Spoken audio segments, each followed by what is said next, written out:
내가 주인 삼음 찬양을 거두리겠습니다.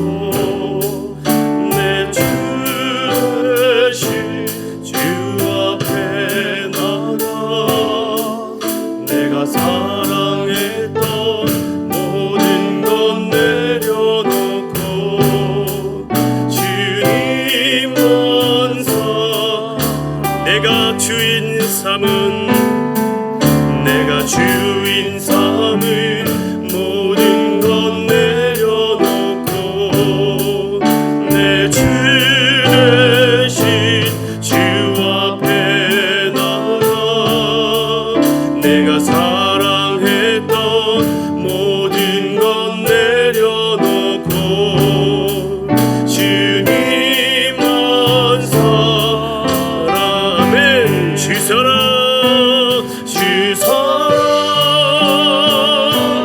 거친 풍랑에도 깊은 바다처럼 나를 잠잠케 주사랑 내 영혼의 반석 이 사랑 위에 우리 다시 한번 고백합니다. 내가 주인 삼은 내가 주인 삼은 모든 것 내려놓고 내 주 대신 주 앞에 나가 내가 사랑했던 모든 것 내려놓고 주님만 아멘. 내가 주인 삼은 내가 주인 삼은 모든 것 내려놓고 내 주 대신 주 앞에 나가면 내가 사랑했던 모든 것 내려놓고 주님만 사랑해 주사랑 아멘. 거친 풍랑에도 깊은 바다처럼 나를 잠잠케 주사랑 내 영혼의 반석 이 사랑 위에 주사랑 거친 풍랑에도 주사랑 거친 풍랑에도 깊은 바다처럼 나를 잠잠케 주사랑 내 영혼의 반석 이 사랑 우리 마지막으로 한번 간절하게 주사랑 거친 풍랑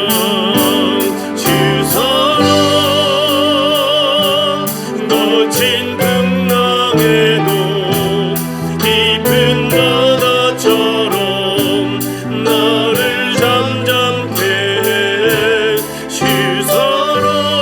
주사랑 내 영혼의 반석 이 사랑 위에 서리. 아멘. 우리 지금 권혁태 집사님 대표로 기도해 주시겠습니다. 하나님 아버지 너무나도 감사합니다. 지금까지 인도하신 하나님의 은혜를 날마다 기억하며 감사와 기쁨으로 하나님께 영광 돌리는 삶을 살게 하여 주시옵소서. 이 시간에도 특별히 저희를 사랑하여 주셔서 하나님 전에 나와 하나님을 예배할 수 있도록 허락해 주시니 너무나도 감사합니다. 주님께 값없이 받은 은혜를 저희가 무엇으로 보답할까 날마다 기억하며 살아갈 수 있도록 인도하여 주시옵시고, 우리 안에 말씀이 들어와 그 말씀에 순종하여 오직 하나님 기쁘신 뜻을 이루며 살아갈 수 있는 우리 되게 하여 주시옵소서. 때론 너무나도 억울하고 속상할 일이 너무나도 많고 우리의 죄 때문에 우리가 쓰러지고 넘어질 때도 너무나도 많습니다. 우리의 연약함을 도우시는 하나님, 이 시간 저희가 예배하며 회개하올 때 아버지 우리의 죄를 용서하여 주시고 죄에서 자유케 되는 귀한 예배의 자리 되게 하여 주시옵소서. 이 시간 예배를 인도하시는 우리 목사님에게도 더욱더 축복하여 주셔서 하나님의 진리의 말씀을 선포할 때에 그 말씀이 우리 안에 심겨져 30배, 60배, 100배 열매를 거두게 하시고 우리 인천 은혜영교회를 통하여서 많은 영혼들이 예수 그리스도께로 돌아오는 놀라운 역사 있게 하여 주시옵소서. 우리 부족하오나 모든 것을 주께 맡기기 원하며 가장 귀하신 예수 그리스도 이름으로 기도드리옵나이다. 아멘.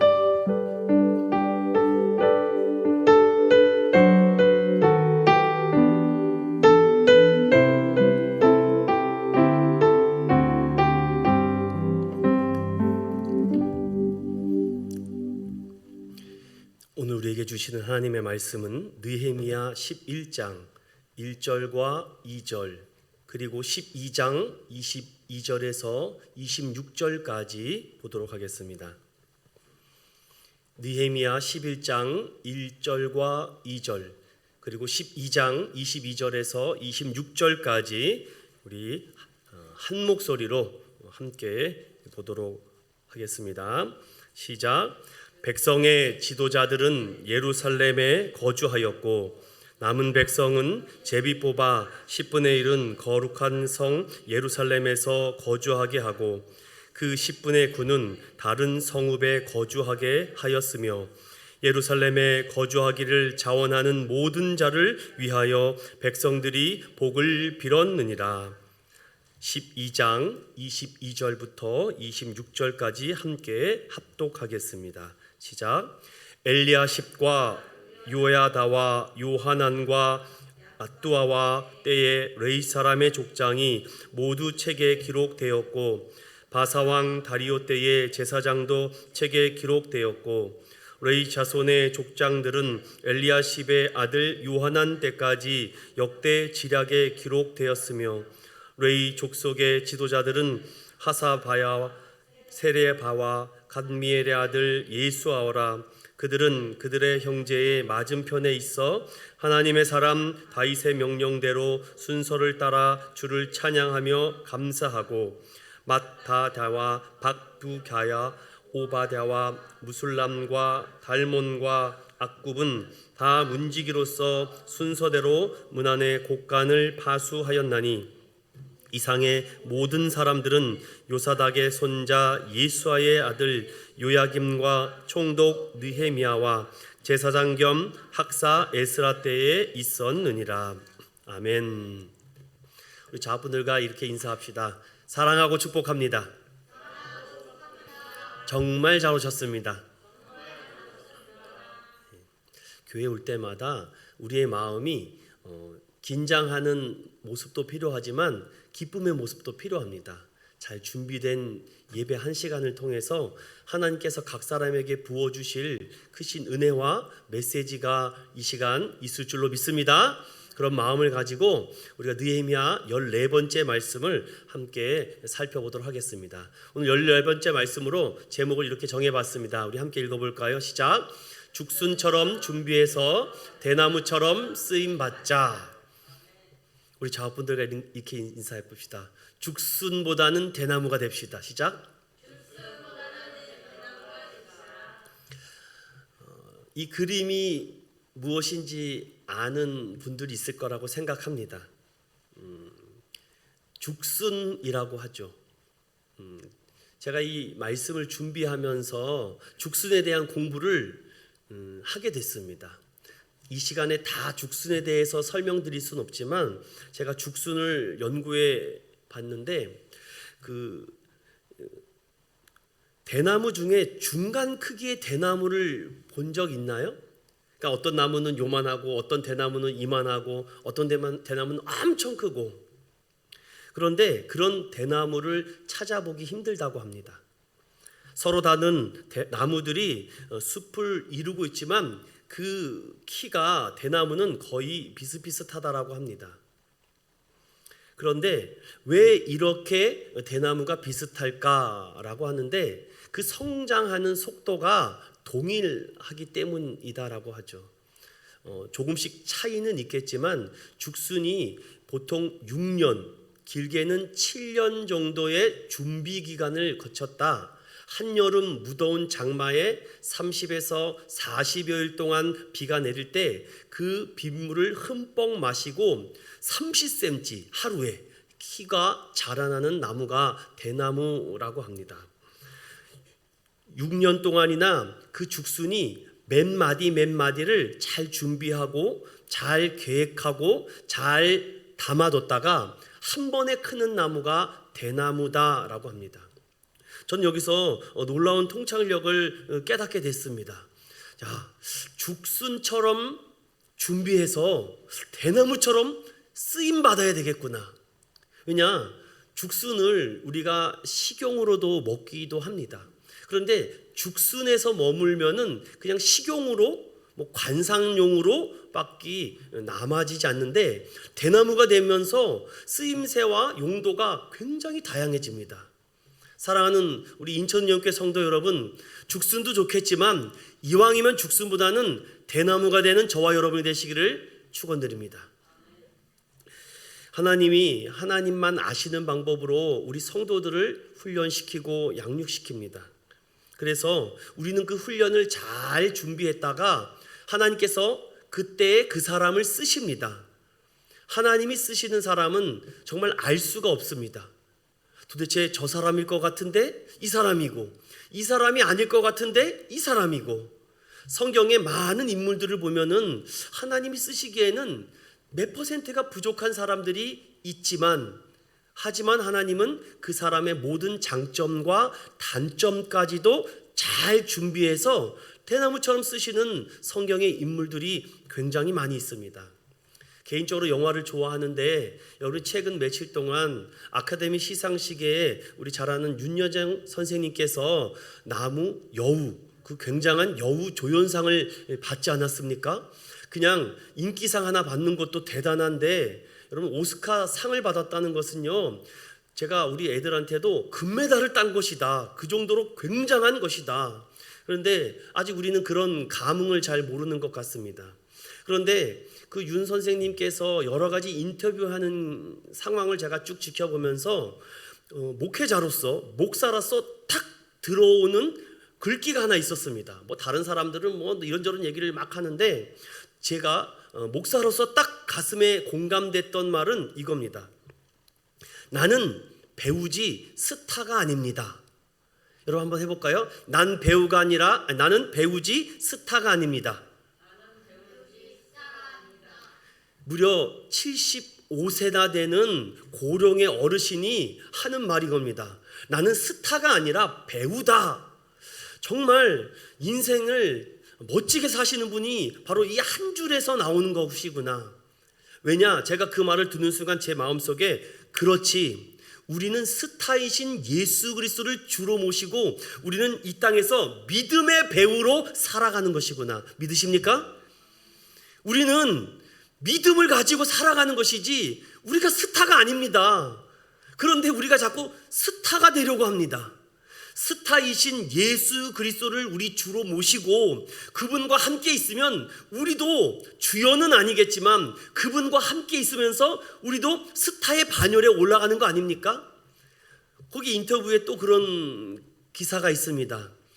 그 코로나로 인해서 많은 사람을 함께 아카데미 시상식에 초대하지 못하는데 한 사람만 데려갈 수 있다라고 하면서 자기가 그동안 많은 도움과 힘이 됐던 감독과 함께 가고 싶었는데 아니다, 앞으로 창창한 이 배우 한예리 배우를 데리고 가라. 그러니까 자기가 힘이 있으니까 그 배우와 둘이서만 대표로 갔다라는 것입니다. 정말 지혜롭지 않습니까?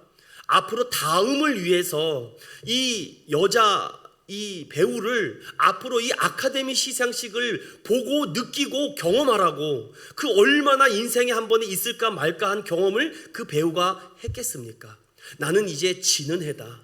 이제 너는 떠오르는 태양과 같으니 이것을 보고 느끼고 경험하고 이 순간을 잊지 말아라.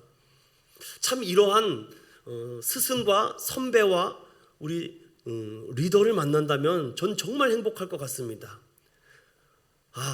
내가 아직은 스타는 아니지만 네가 할 수 있는 그 배우의 역할을 열심히 하고 정말 최선을 다한다면 너도 언젠가는 이 시상식의 주인공이 될 수 있을 것이다. 저는 가슴이 막 벅차 오르고, 만약에 제가 그 수많은 사람 중에 선택되어서 그 아카데미 시상식에 초청을 받았다면, 여러분 그냥 이런 추리닝 입고 갈 수 있겠습니까? 정말 최고의 옷은 아니더라도 최고로 예쁜 모습과 멋진 모습으로 시상식에 가지 않습니까? 여러분, 그러나 저와 여러분은 최고이신 예수 그리스도에게 예배를 드리고 최고이신 예수님 앞에 나오는데, 그 정도의 마음가짐과 그 정도의 준비된 상황과 마음으로 나오십니까? 죽순처럼 준비해서 대나무처럼 쓰임받고자 하는 사람들은 많이 있는데 소수입니다. 그런데 오늘 우리가 느헤미야 14번째 말씀을 통해서 느헤미야 말씀이 오늘 11장과 12장 사이에 있는 이 수많은 사람들의 이름을 통해서 왜 이렇게 이름을 열거해두고 기록했을까? 저는 여기서 유명한 사람들의 이름도 나오는데 거의 90%가 무명자입니다. 정말 성경에 이 사람 이름이 다시 또 등장할까 말까 할 정도로 정말 극히 드문 사람들의 이름들입니다. 발음하기도 어려울 정도의 이름들이 이 11장과 12장 사이에 얼마나 많이 기록되어 있는지 모릅니다. 사랑하는 여러분, 저는 그런 꿈을 꾸고 싶습니다. 그리고 그런 자리에 우리들이 많이 이렇게 들어갔으면 좋겠습니다. 여러분, 여기서는 우리가 꿈을 꿀 수가 없습니다. 우리가 정말 투자를 해서라도 가서 보고 느끼고 배우지 않으면 여기서 계속해서 엉뚱한 일을 할 수가 있습니다. 저도 그것을 도전하고 싶어서 서울로 간 것이고, 서울로 가서 정말 많은 부딪힘이 있었습니다. 어떤 부딪힘? 정말 나보다 뛰어난 사람이 너무나도 많구나. 나보다 대단한 사람이 너무나도 많구나. 그런데 이런 데 와가지고서는 내가 이런 꿈만 꾸면 안 되겠구나. 거기서 부딪혀보고 거기서 몸을 비대봐야지 내 실력을 알게 됩니다. 정말 웬만한 이름 있는 목회자들은요, 보통 3개 국어는 기본으로 합니다. 영어는 기본으로 하고요, 요즘은 중국어를 해야 된다고 하면서 중국어를 공부하는 목사님들도 있습니다. 그런데 무슨 큰 꿈을 꾼다고요? 그것이 얼마나 저의 교만인지 저는 그 현장에서 그것을 느꼈습니다. 그래서 내가 잘할 수 있는 강점은 무엇일까? 내가 잘할 수 있는 장점은 무엇일까? 그것으로 승부해야 되겠다. 그것을 나는 준비해야 되겠다. 할 수 있으면. 또 미국에 가는 경험을 하면서 뉴욕이라는 곳에 통해서 정말 사람들 무섭다. 정말 이렇게 꼭두새벽부터 일어나서 공부하고 학원 다니고 세계 문화를 배우려고 이렇게 준비하는데 나는 뭐 하고 있었는가? 고작 조금 이것 좀 안다고 너무 건방 떨진 않았을까? 저도 이런 윤여정 선생님과 같은 스승을 만나야 되겠다라는 또 다른 욕심이 제 안에 찾아왔습니다. 여러분, 미나리라는 영화를 하실 수 있으면 한번 보십시오. 저는 영화를 중간중간만 보고 그 흐름과 줄거리를 쭉 보면서 결국은 그 영화가 말해주고자 하는 메시지가 여러 가지로 우리가 드러날 수 있는데 결국은 해피엔딩이 아닙니다. 영화가 결국은 그 사람이 병아리 간별사라고 압니까 여러분? 병아리 간별사가 돼서 그것을 통해서 성공하고 부와 명예를 창출하려고 했는데 결국은 그가 병아리 간별사보다는 농업에 관심이 있어서 땅을 사서 개척을 해서 농지를 터득하죠. 그런데 여러분, 농사의 가장 기본되는 것은 무엇입니까? 물입니다. 물이 없으면 농사가 안 됩니다. 그런데 자기가 산 땅에 뭐가 없어요? 물이 없습니다. 그래서 물을 구하려고 땅을 계속 팝니다. 계속 헌일하죠. 물이 나오는 거 싶으면 또 말라버리고, 물이 나오는 거 싶으면 또 말라버리고, 정말 덧없는 시간을 계속 보낼 때 그 윤여정 할머니가 찾아오지 않습니까? 그런데 윤여정 조연이 하는 일이 뭡니까? 여러분, 미나리 아시죠? 미나리 야채 있지 않습니까? 미나리를 갖다가 물이 흐르는 곳에다가 미나리를 심는 것입니다. 그러면서 그 영화가 주는 메시지가 뭘까 고민하다가 그렇지, 이미 흘러있는 물, 이미 파여져 있는 개울에 가서 뭘 심어야지 이게 자라나지, 엉뚱한 곳에 가서 사막 한가운데 가서 물을 판다고 맨날 오아시스가 나타날 것이라는 헛된 망상과 꿈만 갖고 있다면 여러분, 그럴 것처럼 바보가 어디 있습니까? 물이 있는 곳에 찾아가야죠. 물이 흐르는 곳에 우리가 가야 되지 않습니까? 그런데 아니다, 여기서도 물이 날 것이다. 다들 이삭과 같은 믿음이 좋아서, 여러분 정말 믿음이 좋으면 되겠지만 저는 그것은 너무 오바스러운 것 아닌가? 그래서 거기서 말해주고 하는 것이 그겁니다. 미나리를 물이 흐르는 곳에서 심어요. 그러니까 알아서 냅둬도 미나리가 잘 자라지 않습니까? 그런데 어떻게 합니까? 그 딸하고 같이 하다가 그 농장이 망하게 되죠. 그리고서는 나중에는 영화가 끝나는 겁니다. 그리고서 이게 뭐지? 이럴 정도로 그 정답과 그 마지막 비밀을 관객들에게 던져주는 메시지가 있습니다. 우리 크리스찬의 눈으로서 왜 이런 영화가 우리나라에서는 주목받지 못하는데 세계에서는 그런 영화가 주목받는가? 이런 인사이트가 없으면은 우리는 계속 쳇바퀴를 돌 수밖에 없습니다. 그래서 부지런히 노력하지 않으면 우리가 그 사람들에게 계속 밀려날 수밖에 없죠. 죽순이 6년에서 7년 동안 준비한다고요? 아무도 알아주지 않습니다. 누가 하나 뛰어나다라고, 누가 하나 대단하다라고 말해주지 않습니다. 하지만 그 6년 동안 뿌리와 마디와 영양분을 비축하고 수분을 저장하고 철저하게 준비해서 기회가 왔을 때 폭발 성장하는 것 아니겠습니까? 성도들도 그런 것 같습니다. 이렇게 언제 저 믿음이 자랄까? 저 집사님 언제 저 성장해서 좀 교회에 정말 귀한 일꾼이 될까라는 생각을 하고 있는 차에 어느 순간에 믿음이 들어가서 정말 생각지도 못했던 일들을 막 뿜어낼 때마다 그렇구나, 나는 물을 주었고 자라나게 하시는 분은 하나님이시지. 그렇지, 내가 하는 것이 아니다. 목회 내가 하는 것이 아니다. 교회 내가 하는 것이 아니다. 하나님께 맡깁니다. 그러면 쉬워지는데 자꾸 내가 이렇게도 해보고 이렇게도 해보고 이렇게도 해보려고 그러니까 자꾸 짜증만 나고 화만 나는 것 아니겠습니까? 여러분도 오늘 이 말씀을 통해서 정말 이 세상을 바라보지 말고 하나님을 바라볼 때 때로는 부딪히는 이 고난과 상처가 우리에게 더욱더 든든하게 만들어갈 수 있다는 그런 은혜가 되기를 예수님의 이름으로 축원드립니다. 자, 예수님께서 3년의 공생애를 하는 동안 많은 사람들을 만납니다. 때로는 5,000명이나 되는 남자들을 만날 정도로 많은 사람들을 만나는데 그 중에서 변화되는 사람은 여러분 굉장히 소수라는 거 아십니까? 대표적으로 예수님의 12제자, 여인들, 무리들, 그리고 갈 때마다 병든 자를 고쳐줬던 사람들 정도. 그런데 여러분, 세상은 그 사람들을 통해서 뒤집어졌다는 거. 우리는 굉장한 다수가 있어야 된다고 생각합니다. 지금 전 세계 인구가 코로나로 아무리 많이 죽는다고 해도 70억이 넘습니다. 이 지구촌 땅덩어리에 엉덩이 붙이고 내 집 하나 마련하기가 어려운 나라입니다.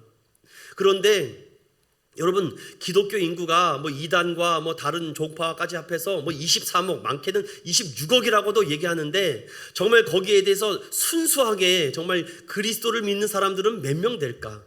여러분, 하나 더 예를 들어볼까요? 이집트는 기독교 인구가 1억 명입니다. 그런데 우리가 생각하는 그 그리스도인이 아니라 거기는 콥트 그리스도라고 해가지고서는 예수 그리스도의 신성만을 믿는 그리스도인입니다. 우리는 예수님의 신성과 인성 삼위 되신 하나님을 믿고 있지 않습니까? 구약의 하나님이 신약의 하나님과 동일하다. 그리고 지금은 성령 하나님께서 우리의 마음을 주장한다. 그런데 애굽은 1억 명이나 되는 그리스도인이 있는데 예수 그리스도의 인성은 믿지 않습니다. 그래서 그것 때문에 굉장한 많은 종교회의가 일어나지 않습니까? 그래서 그들은 지금 어찌 보면은 많은 나라를 지배했던 어마어마하게 2000년 전에 정말 주름 잡았던 그 나라가 지금은 진짜 변방의 나라가 될 정도로 약한 나라, 결국 문화재로 먹고 사는 나라가 될 정도로 빈약한 나라가 되어가고 있습니다. 하지만 그 곱트 그리스도인들의 그 믿음과 신앙은 우리 그리스도인이 상상할 수가 없습니다. 그들은 철저하게 나는 하나님을 믿고 예수의 신성을 믿는다라고 해서 어렸을 때 되면은 아이들에게 여러분 십자가 모양을 이 팔목에다가 새겨버립니다. 지금도 혹시 그런 거 보시면은 그 사람은 콥트 그리스도인입니다. 우리가 생각하는 이런 십자가가 아니라 끝에가 약간 이렇게 뾰족뾰족한 십자가입니다. 그 사람들은요 철저하게 어렸을 때부터 너는 그리스도인이야, 너는 하나님 믿는 사람이야라고 이렇게 가르칩니다. 물론 잘못된 신앙관을 갖고 있지만 그들이 믿는 이 신앙의 이 철칙은 우리가 배울 필요가 있죠. 예수님은 그래서 가는 곳곳마다 만나는 사람들마다 일어나는 일 중에 가장 첫 번째가 무엇입니까? 변화가 되더라는 것입니다. 삭개오를 만나니까 삭개오도 변화되고, 세리마태를 만나니까 세리마태도 변화가 되고, 귀신 들린 사람을 만나니까 그 귀신 들린 사람도 고침을 받고, 여러분 문둥병자도 낫고 막달라 마리아 같은 여인도 회복되는 것 있습니다. 요즘 우리 성도들이 이러한 은혜를 많이 놓치고 있습니다. 왜 우리가 예수님을 믿고 예수님을 주로 고백하는데 왜 내 인생과 내 영성에는 아무런 변화가 일어나지 않을까? 사랑하는 여러분, 오늘 우리가 무엇보다 중요한 것은 우리가 아직 준비되지 못한 그런 영성이 아직 우리 안에 있기 때문입니다. 그래서 저는 오늘 11장부터 12장까지 몇 가지를 설명하면서 여러분들에게 좀 귀한 메시지를 좀 함께 나누려고 합니다. 이제 1차 포로 기한으로 스룹바벨과 예수아가 이 성전을 회복하지 않습니까? 그런데 얼마 지나지 않아서 이 성전과 성벽이 무너집니다. 느헤미야는 이미 수산궁에 있었고 그 동생이 예루살렘으로 시차를 갔다가 돌아오면서 성벽은 무너졌고 예루살렘 성전은 회파됐고 불탔다라는 얘기를 느헤미야에게 해주고 나니 그가 그 즉시 수개월 동안 기도하며 금식하며 죽순처럼 준비합니다. 때가 되니까 그 왕이 느헤미야야 무엇 해줄까? 왕이시여 나는 고향 땅 조상 땅에 가서 여기를 회복시키기를 원합니다. 그래 가라, 필요한 거 다 도와줄게. 느헤미야가 그 예루살렘으로 돌아가고 한밤중에 시차를 하니 정말 어디서부터 손을 댈 줄을 모를 때 하나님 아시지요? 도와달라고 할 때 사람들을 붙여줍니다. 사람들을 붙여줘서 그 일을 감당하는데 산발락과 도비아와 게셈 같은 사람들이 꼭 나타나서 방해를 합니다. 마음을 자꾸만 힘들게 하죠. 그럼에도 그 내부적인 세력과 외부적인 세력을 통해서 루머와 유언비어와 암살자들까지 피해가면서 이 느헤미야는 52일 만에 성벽을 완성시킵니다. 그러자 이 성벽을 완성시키면 뭐합니까? 교회만 멋지게 전하면 뭐합니까? 지금 대형 교회들이 텅텅 비고 있다라고 합니다. 이것이 제가 2012년도 신대원에 들어갔을 때 제가 소논문을 썼던 것이 있었거든요. 제가 찾아보니까 앞으로 10년 후에 큰 교회들이 텅텅 빌 것이다. 미래학자들이 이미 쓴 책들이 10년 전에 있었습니다. 그런데 제가 그때 그 글을 가지고 교회 개척과 성장에 대해서 소논문을 써서 제가 교수님한테 좋은 성적을 받은 것을 논문을 보고 이미 이런 일이 예언됐는데 코로나 때문에 5년이 앞당겨진 것입니다. 그것을 보면서 우리가 이 상황을 통해서 참 하나님 이런 문제들을 우리가 어떻게 극복하고 이겨나가야 될 것인가. 저는 그 말씀 가운데 우리의 믿음의 그릇을 좀 크게 만들어야 되겠다. 우리 성도들과 함께 이 믿음의 그릇을 조금 더 크게 만들어 나가야 되겠다. 느헤미야와 같은 사람으로. 그래서 제가 여기에 와서 이 느헤미야 말씀을 증거하는 이유가 바로 우리에게 믿음의 그릇, 믿음의 이런 그릇을 좀 크게 좀 열었으면 하는 바람이 있어서 느헤미야를 나누다 보니까 벌써 11장까지 오게 된 것입니다. 자, 느헤미야가 그런 상황 속에서 예배를 드리고 회복하기를 원하니까 그거는 자기가 잘하는 일이 아니거든요. 예배를 인도하는 거, 설교하는 거, 찬양하는 것은 에스라 선생님이 잘하는 종목이거든요. 그러니까 바톤 터치를 합니다. 에스라 선생님, 이 이스라엘 유대 민족에게 잠들고 식었던 예수 그리스도의 사랑, 하나님의 그 사랑을 다시금 부르짖혀 달라고 합니다. 그런데 무슨 부르짖혀 줍니까? 에스라가 한 일은 그냥 하나님의 말씀을 읽어주는 것밖에 없습니다. 느헤미야 8장에 하나님의 말씀을 읽어주니까 폭발적인 부흥이 일어나지 않습니까? 여러분, 이런 부흥이 일어나야 되지 않습니까? 여러분, 이런 부흥이 일어나야 되는데 지금 교회들이 텅텅 비어가고 있습니다. 그 좋은 시스템 써보지도 못합니다. 그 좋은 성구들, 그 좋은 그 음식 조리기구들 하나도 못 쓰고 있습니다. 하나님께서 이 코로나를 통해서 우리 그리스도인들에게 다른 메시지를 좀 주고 있지 않는가? 무엇에 지금 관심을 갖고 있는가? 성도들은 지금 영혼에 메말라가 고 있고 말씀에 갈급해하고 있는데 어떻게 하면 이 복음을 그리스도인들에게 잘 전할까라고 몸부림을 쳐야 되는데 엉뚱한 곳에 가서 지금 시간과 마음을 빼앗기고 있지 않는가? 저는 이 11장의 말씀을 오늘 묵상하면서 그래서 느헤미야가 참 하나님의 사람이구나, 에스라가 참 하나님의 사람이구나, 그는 하나님보다 앞서지 않았고 죽순처럼 준비해서 대나무처럼 사용하는 것을 보고 이런 욕심이 생겼습니다. 그래서 오늘 11장을 보십시오. 이제 그 모인 사람들에게 영적 부흥이 일어났는데, 그럼 물어보는 거죠. 이 허물어져 있고 아직 개발하지도 못했고 이 간척해야 되는 이 예루살렘 성에 누가 들어와서 살 겁니까? 오늘날로 바꿔볼까요? 그러면 오늘날 다 때려치고 누가 와서 이 교회를 지킬 것입니까? 묻는다면은 많이 갈등이 생길걸요. 그런데 그들에게 어떻게 합니까? 영적 부흥이 일어날 때 지난 시간에 다 임봉하지 않습니까? 다 그들의 이름을 쓰고서는 나는 절대로 이방 여인과 결혼하지 않겠습니다. 기억나시죠? 지난 시간에. 그리고 또 어떻게 합니까? 나는 절대로 하나님, 내가 다른 것보다도 하나님의 전을 위해서 살겠습니다. 그리고 내가 10분의 1을 하나님 앞에 감사로 드리겠습니다라고 그들이 이름을 다 써서 딱 임봉하지 않습니까? 그리고 임봉하고 나서 임봉까지만 하고 이렇게 서류를 딱 만들었는데 그 다음에는 그럼 이 성벽 안에서 살 사람이 필요하잖아요. 그렇지 않습니까? 그 사람들이 누구였는가? 오늘 한번 저와 함께 그 여행의 경로를 찾아봐 보겠습니다. 11장 1절을 다 같이 읽어봅니다. 시작. 백성의 지도자들은 예루살렘에 거주하였고 남은 백성은 제비 뽑아 10분의 1은 거룩한 성 예루살렘에서 거주하게 하고 그 10분의 9는 다른 성읍에 거주하게 하였으며.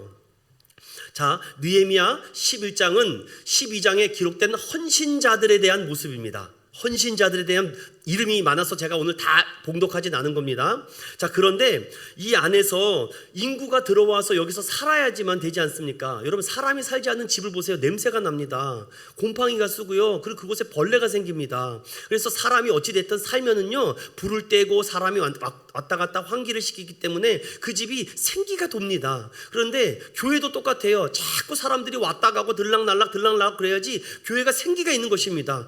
일주일 내내 꽁꽁 문 닫았다가 주일날만 딱 문 열면 뭐합니까? 그 교회는 죽은 교회입니다. 여러분들 항상 사람들이 왔다 갔다 해야 되고 자꾸 망가져야죠. 그래야지 망가져야 되잖아요. 여러분, 이것도 자꾸만 깨져야 되지 않습니까? 그래야지만 더 좋은 거를 하나님께 갖다 놓고 맨날 금이야 오기야 깨질까 두려울까 봐 이러면 어떡합니까? 자꾸 와가지고서는 물론 하나님의 성물을 조심히 잘 다뤄야 되지만 여러분, 아무것도 변화가 없었다는 것은 뭔가 두 가지 중에 하나가 아닙니까? 그곳에 사람이 들락날락하지 않았다는 거나 아니면 너무 조심스러워가지고서는 고양이 걸음처럼 살금살금 걸었다든가, 둘 중에 하나죠. 여러분, 잠들어 있는 교회의 대표적인 모습이 그렇습니다. 그래서 이렇게 부흥하는 교회를 보면 항상 시끄러워요.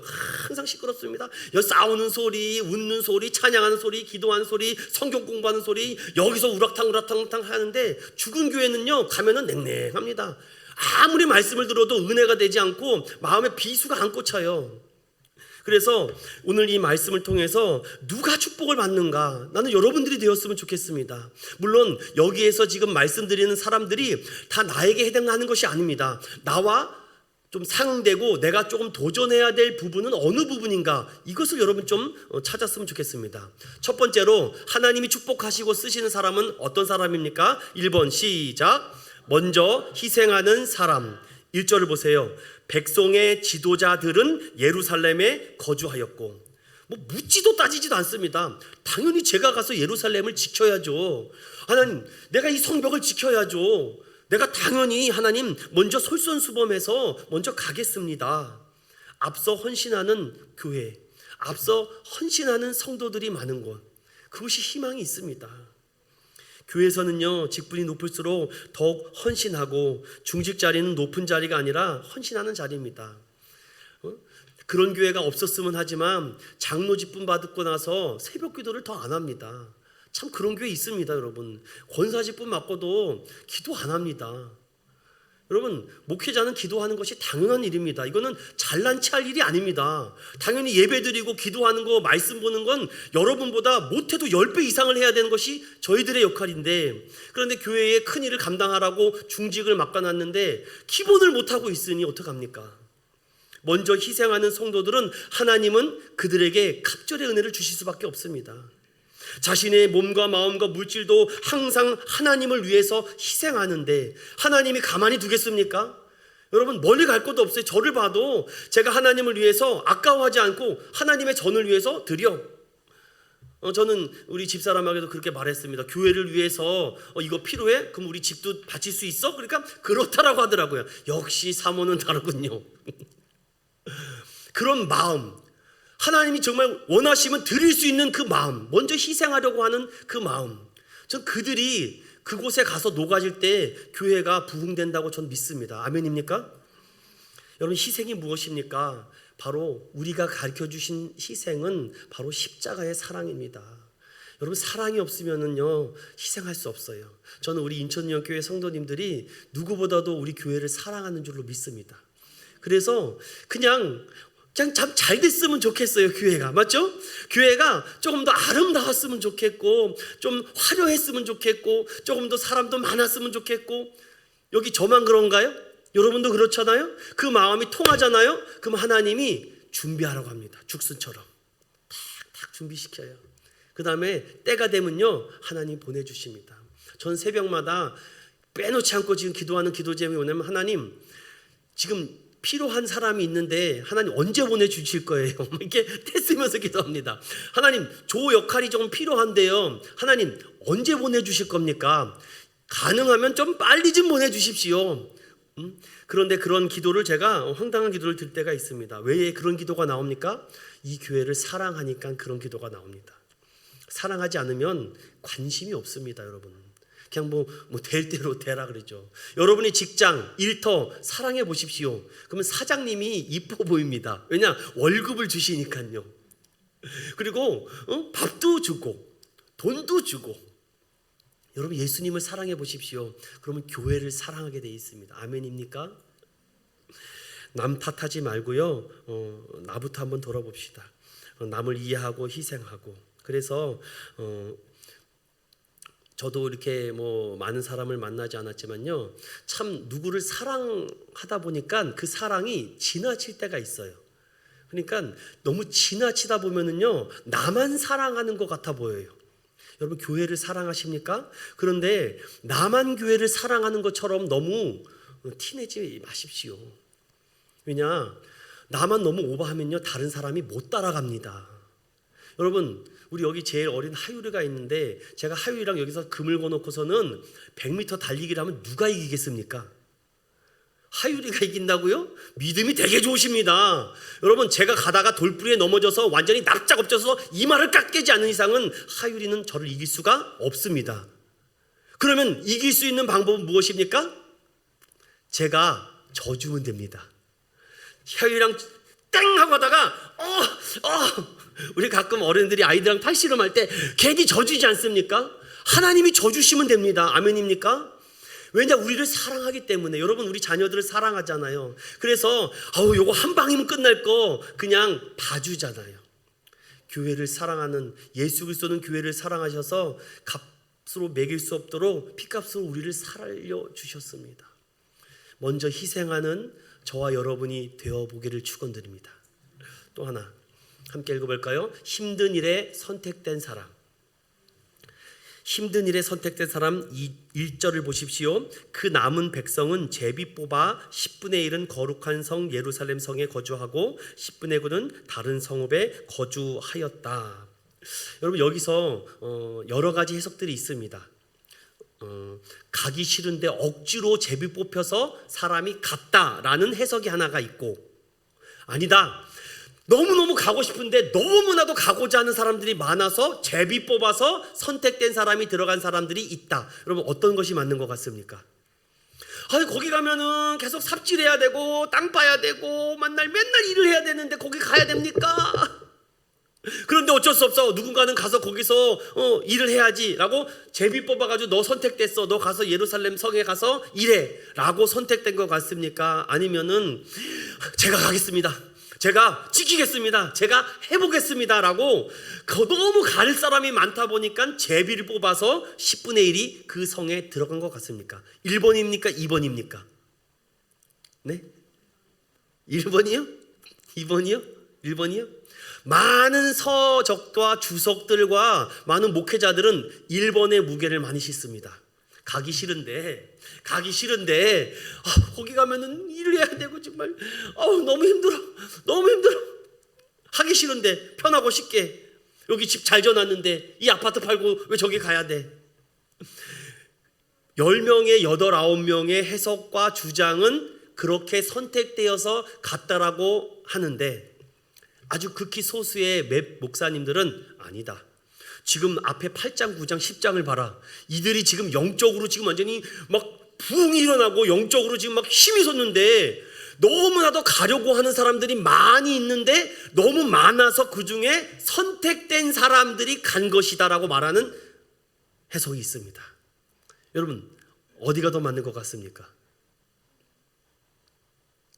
저는 후자가 더 가능성이 높다라고 봅니다. 물론 전자의 해석도 일리가 있고 논리가 있지만 후자의 해석이 저는 전체적인 느헤미야의 해석 안에서 더 가깝지 않을까. 좋게 해석하면 뭐 나쁩니까? 그렇지 않습니까, 여러분들? 제가 교회에서 어떤 행사를 하다 보면은요, 이렇게 선물 포장을 이렇게 해놓잖아요. 선물 포장을 하면은 꼭 권사님들이 두세 개 이렇게 몰래 가방에 넣어 갖고 가는 사람도 있습니다. 아주 하나씩만 갖고 가라고 그렇게 수없이 광고를 했는데도 가방은 그날따라 왜 이렇게 큰 거를 갖고 오시는지 이렇게 가면서 쏙쏙 집어넣어요. 이렇게 그러면은 막 속이 막 상합니다. 막 주님 정 권사님이 왜 오게 해가지고서는. 그런데 어느 순간 그런 마음이 들더라고요. 그래, 저거 가다가 전도하려고 갖고 가나 보구나. 그래, 뭐 저거 가다가 손자 주려고 하나 보구나. 이렇게 하니까 너무 마음이 편합니다. 여러분, 우리가 왜 그런 것 때문에 하나님에 의해서 잔치를 벌려놓고 마음 상해가지고서는 그 일을 다 그르칩니까? 빨리 툴툴 털어버려야 됩니다. 그러시길 축원드립니다. 하나님의 일은요, 자꾸만 쫑쫑쫑 그러면은요, 일이 되려고도 안 돼요. 큰 문제라도 작게 보는 사람이 있고 작은 문제도 크게 보는 사람들이 있습니다. 우리 믿음의 사람은 좀 그릇을 크게 해서 이왕이면 한 10개 갖고 가라 그러세요. 그냥 갖고 가서 전도 9개 하시라고. 그런 대보가 있어야 되지 않습니까? 그거 왜 갖고 가냐고. 그냥 집사님이 그러면 되겠냐고 막. 아이고 민망해라. 그 성도가 교회에 나오겠습니까? 힘든 일에 선택된 사람은요, 저는 어떤 것보다도 내가 뽑혔구나, 고맙습니다, 감사합니다, 정말 고맙습니다, 은혜가 아닐까요? 성경에는 억지로 십자가를 짓고 갔던 구레네 시몬이 있긴 합니다. 하지만 성경에 기록될 정도로 십자가를 지더라도 감사하며 그 십자가를 질 때 하나님이 그를 크게 사용하지 않습니까? 여러분, 믿음으로 참 무장하면서 살아야 됩니다. 언제 어느 시에 우리가 택함 받을지 몰라요. 전 여러분들이 그렇게 될 수 있다라고 믿습니다. 여러분들, 내가 물론 잘하는 게 있고 못하는 게 있습니다. 그럼 잘하는 거 하시면 됩니다. 못하는 걸 억지로 하면 얼마나 힘들겠습니까? 그렇잖아요. 그래서 저는 지도자는 그런 역할들을 잘 여러분들에게 이끌어주는 곳이 아닐까. 하나님도요, 아무것도 없는 상태에서 허벌판으로 사막으로 광야로 내던지지 않습니다. 힘들다고 할 때마다 물을 주시고 어렵다고 할 때마다 불기둥 구름기둥으로 주시는데 뭘 아무것도 없다라고 할 수 있겠습니까? 어찌 보면은 우리가 교회는 이런 오아시스와 같은 곳 아닐까라는 생각이 들었습니다. 자, 세 번째로 시작. 스스로 자원한 사람. 여러분 2절을 보십시오. 예루살렘에 거주하기를 자원하는 모든 자가 있었다라고 말하고 있습니다. 여러분 주변에 보면은 이렇게 앞장서서 하는 사람이 있습니다. 야곱의 12아들이 있었습니다. 12아들 중에서도요, 루벤은요 항상 꽁무니를 팹니다. 뭔 맏아들이 저렇게 비겁한지 모릅니다. 그런데 그 네 번째 아들 유다는요, 항상 어려운 일에 스스로 자원했던 지파입니다. 그래서 항상 유다가 가는 데는 누가 따라가는지 아십니까? 베냐민이 따라갑니다. 유다가 막둥이 베냐민을 보니까 너무 불쌍하거든요. 나중에 사사기를 좀 보면요, 나중에 다 죽고 베냐민 지파는 소수만 남습니다. 그러니까 유다 지파가 안아주는 겁니다. 여러분, 지난 일에 너무 얽매이지 맙시다. 베냐민이 어떻게 우리에게 절할 수 있어? 베냐민 지파가 몹쓸 짓을 하진 않습니까? 그러나 유다가 그 어른의 그 깊은 마음으로 품어줍니다. 그래서 그 유다 옆에는 항상 베냐민 지파가 함께 따라가고 있어요. 오늘 말씀에도 동일하게 나오고 있습니다. 그래서 스스로 자원하는 사람, 주님 내가 무엇을 하오리요? 주님 내가 무엇을 주께 할까? 주님의 기쁨이 되는 일이 무엇이 있습니까? 여러분, 개미 아시죠? 개미. 요즘은 도시에 살다 보니까 개미를 잘 못 본 것 같은데, 개미가요, 개미집을 이렇게 짓습니다. 그러면 이렇게 개미마다 특성이 다르지만 개미가 흙을 막 밑에서 파서 이렇게 둥그렇게 산을 이렇게 타워를 만들어요. 그런데 어떤 사람이 거기다가 불을 확 질러봤어요.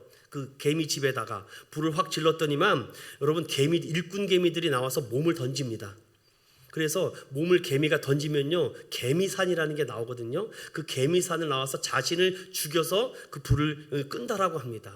저는 보지는 않았는데 그렇구나라는 생각에 제가 깜짝 놀랐습니다. 여러분, 이 자기 몸에 있는 이 불연성 진액이 나와서 불이 꺼짐으로 개미들과 개미집을 살리는 게 개미들이라고 합니다. 그들의 공동체성이 대단하지 않습니까? 하나님은 누구보다도 자기 독생자 아들 예수 그리스도를 희생하셔서라도 우리를 살려주셨다는 것. 사랑하는 여러분, 자원하는 마음을 달라고 기도하는 저와 여러분이 되기를 축원드립니다. 또 하나 봅시다. 남을 축복해주는 사람. 많은 부분에서 선택된 사람, 그리고 지도자들, 그리고 자원한 사람들 있는데, 교회는요 좀 지혜롭게 행동을 해야 됩니다. 왜냐? 2절 하반절에 보십시오. 그 자원하는 모든 자를 위하여 백성들이 어떻게 합니까? 복을 빌어줍니다. 여러분, 여러 가지 해석을 많이 할 수 있겠지만 저는요 그냥 이렇게 심플하게 보겠습니다. 그냥 내가 할 수 없으면요 축복이라도 해주십시오.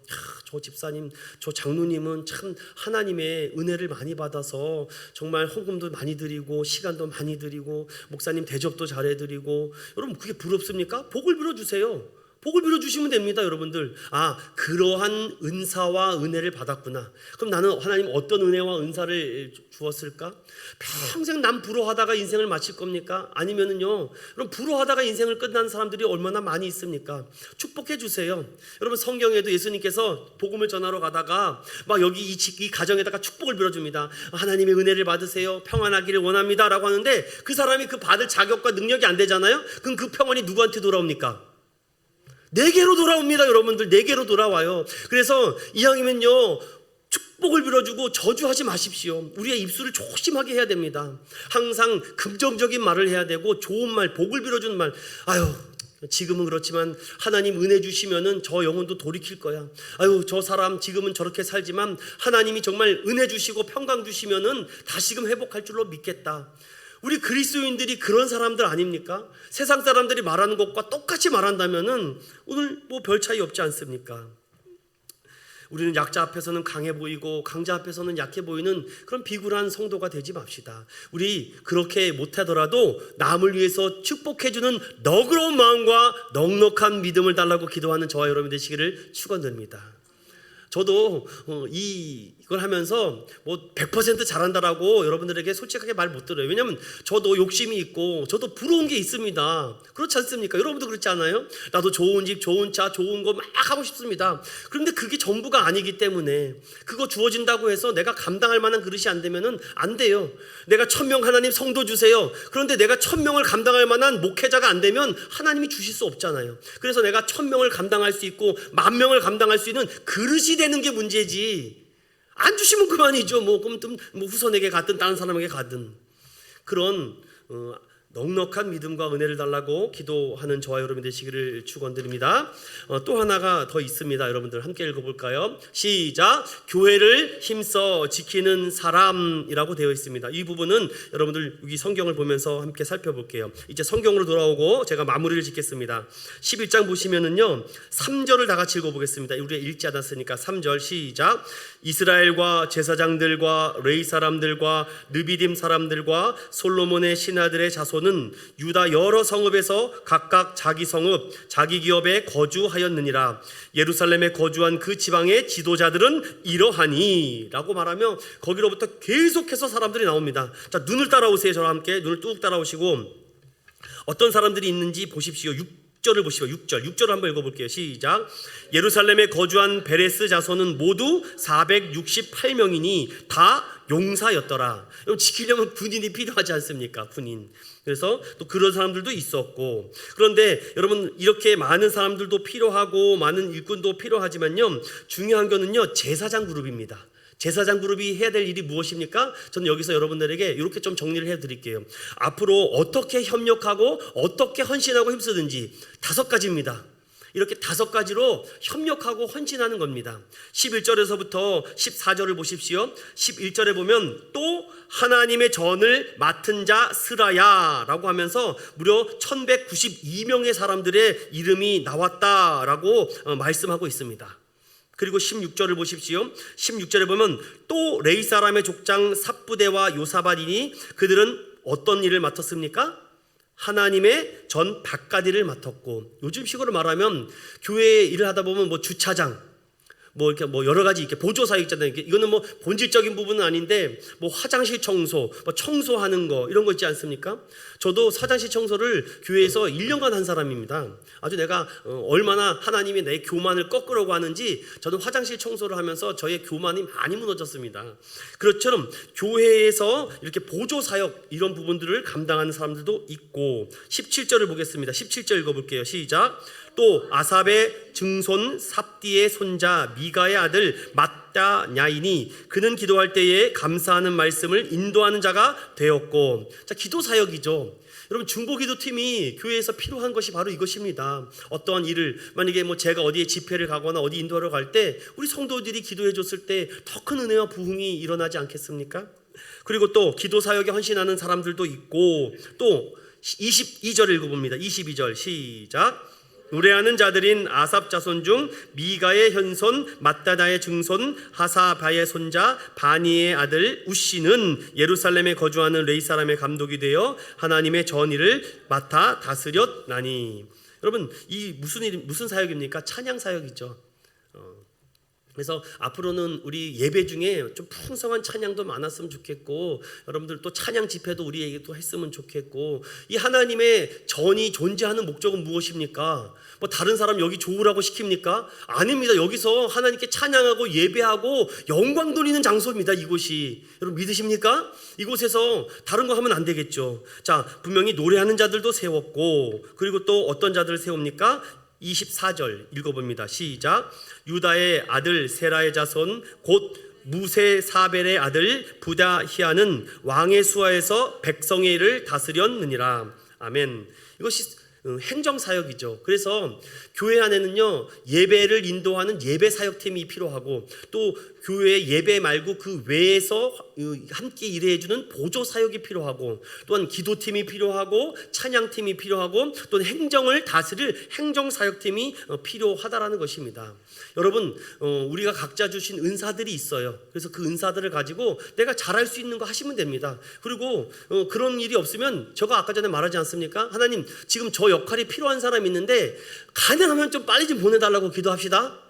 그러면 되는 겁니다. 여러분들 못하면 하다 보면 내가 그걸 다 하려고 하면은요, 저는 정신이 말씀 준비하는 것도 바빠 죽겠고, 이 말씀 하나 이것도 연구하고 분석하고 해석하는 것도 시간이 없어 죽겠는데 제가 뭐 다른 것까지 하다 보면은 정말 뭐가 될까요? 그래서 저는 말씀 준비하고 생명 사역을 하는데 많은 시간을 투자합니다. 제가 일주일에도 설교를 준비하는 시간을 보면 거의 맨날 설교 준비한다고 생각하시면 돼요. 왜냐면 수요일, 금요일, 주일 하다 보니까 또 미련하게, 목사가 미련하게 쉽게 설교를 하면 되는데 미련하게 왜 이렇게 자료 준비를 많이 하고 가는지, 오늘도 지금 이걸 다 하지도 못하고 있어요. 제가 지금 왜 이러고 있는지 모르겠어요. 제가 지금 이래봤자 2-3장밖에 설교를 못하는데 이건 언제 설교할 건지 모르겠습니다. 언젠간 하겠죠. 미련해요, 제가 봐도. 그런데 이렇게 해야 된다라고 자꾸 마음에 부딪힙니다. 오늘은 또 태블릿 PC도 안 돼가지고서는 제가 그걸 카피를 했어요. 보통 제가 설교 원고가 10페이지에서 15장입니다. 거의 다 외워가지고 제가 설교를 하거든요. 그렇다 각자의 역할과 하는 일들이 다르다라는 것입니다. 사랑하는 여러분, 제가 이제 마지막으로 이 많은 일들이 우리에게 주어지는데 중요한 것은요, 저는 오늘 12장입니다. 12장 22절로 돌아오고 우리 말씀을 마칠게요.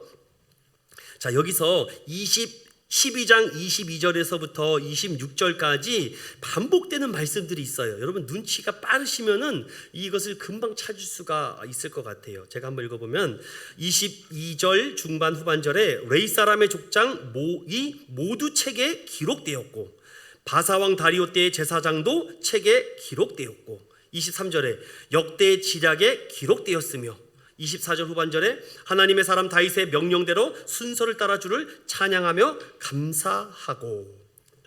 참 여기에서 조상들의 믿음의 선배들의 지혜가 얼마나 감사한지 모릅니다. 우리는 무에서 유를 창조하는 것 같은데요, 이미 믿음의 선배들이요 어떻게 예배드리고 어떻게 하나님의 선의 보조 사역을 감당하고 어떻게 기도 사역을 감당하고 어떻게 예배 사역과 찬양 사역을 감당해야 되며 또한 그러한 목회 행정은 어떻게 도와야 되는지 이미 다 있습니다. 여러분 시중에 출판사에 가면 책과 서적으로 다 있습니다. 우리가 공부를 안 하려고 해서 그렇죠. 찬양 인도하는 방법, 기도하는 방법, 예배 인도하는 방법 없는 게 없습니다. 여러분들. 그러나 그 중에 나에게 맡겨주신 역할들이 있죠. 제사장의 역할, 레위인의 역할, 또 봉사하고 헌신하는 헌신자들의 역할. 그래서 저는 여기서 두 가지 교훈을 함께 보고 마치려고 합니다. 첫 번째는 우리 이렇게 믿음의 선배들이 믿음의 유산을 우리에게 잘 물려준 거, 그 은혜를 잊어서는 안 됩니다. 우리 대한민국에 6만에서 7만여 교회가 있다라고 하는데 세어보진 않았습니다. 선배 목사님들이 그렇게 교회가 있다라고 합니다. 우리 장자교단 대한예수합동 측도 1만 2천 개가 넘는 교회가 있다라고 합니다. 그런데 여러분들 그렇게 믿음의 유산을 잘 물려받고 이 수많은 교회가 있는데 앞으로 이 교회를 지켜나가야 될 다음 세대가 과연 믿음의 그릇으로, 아니 죽순의 믿음의 죽순처럼 준비되어 가고 있는가? 6년 7년 후에 우리 대한민국의 교회의 모습은 어떻게 되어 있을까? 믿음으로 죽순처럼 잘 준비된 어린이들이, 다음 세대들이 그것을 감당할 수 있을까? 좀 감당했으면 좋겠습니다. 우리 젊은 세대들에게 교회의 유산으로 이 물려받은 이것을 어떻게 잘 지키고 잘 해야 될까?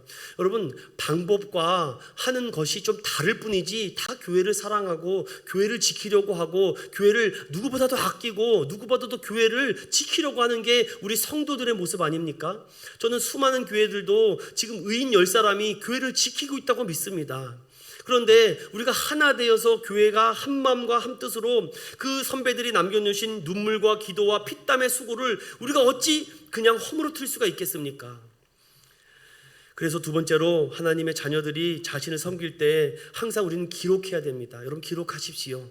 우리 믿음의 선배들이 어떻게 했는지, 우리 인천의원교회가 어떻게 세워져 나갔는지, 이전에는 어떻게 했었는지, 앞으로는 어떻게 했어야 되는지 자꾸 남기십시오. 동영상도 남겨놓고 사진도 남겨놓고 글로도 남겨놓으십시오. 그리고 혹시 잘못되거나 실수한 것이 있으면 다음 해에 절대로 똑같이 반복하지 않으면 됩니다. 여러분 그래서 역사가 중요한 것이 무엇입니까? 대부분 여러분 큰 교회 가보십시오. 큰 교회 가보면은요, 나중에 저는 우리 성도들 데리고 많이 탐방을 가보려고 합니다. 그 교회마다요 그 믿음의 뿌리와 흔적을 교회 밑에다 딱 만들어놨습니다.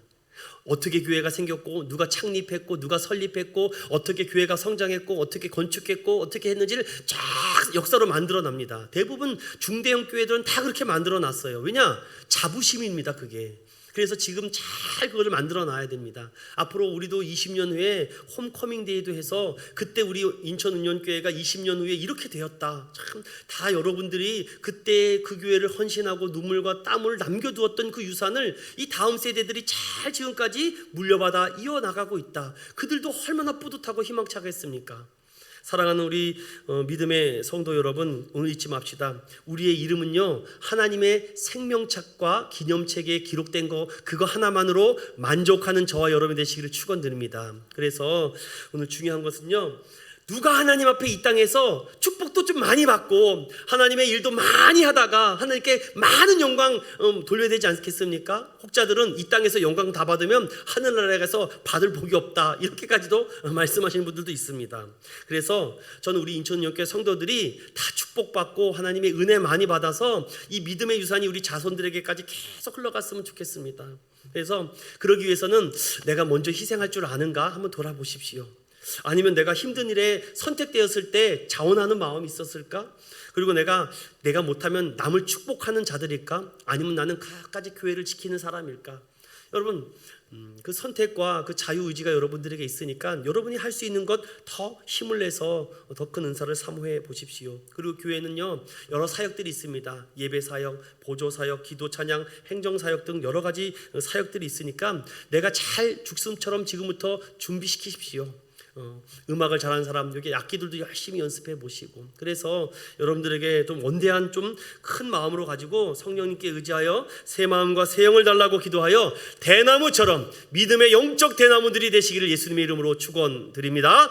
제가 기도하겠습니다. 하나님 감사합니다. 오늘 느헤미야 11장 1절에서부터 12장 26절을 통해 수없이 열거된 수많은 사람들의 이름을 돌아봤습니다. 하나님, 하나님의 일을 감당하기에 아버지 우리의 그릇이 너무나도 부족합니다. 내 입을 크게 열어라 하신 주님, 아버지 믿음의 그릇을 열어 주시옵소서. 믿음의 생각을 열어 주시옵소서. 변화무쌍한 이 세대에 하나님 이 믿음의 유산과 이 헤리티지를 가지고 하나님 전진하며 승부할 수 있도록 우리 믿음의 식구들에게 아버지 한량없는 하나님의 축복을 더하여 주시옵소서. 하나님, 하나님께 축복받는 사랑하는 인천은현교회, 하나님이 대나무처럼 쓰시기에도 부족함이 없는 사랑하는 인천은현교회, 지금은 남들 보기에는 대단한 거 없어 보이지만 하나님 대단한 거 없어도 우리에게는 믿음 하나 있습니다. 그 믿음 붙잡고 하나님께서 쓰임받기 위해 가장 좋은 죽순들이 되어 나아갈 수 있도록 주님 사용하여 주시옵소서. 감사드리며 걸어가신 예수님의 이름으로 기도드리옵나이다. 아멘.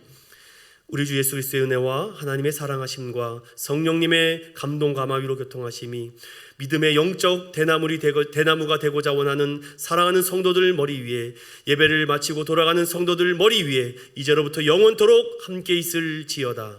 아멘.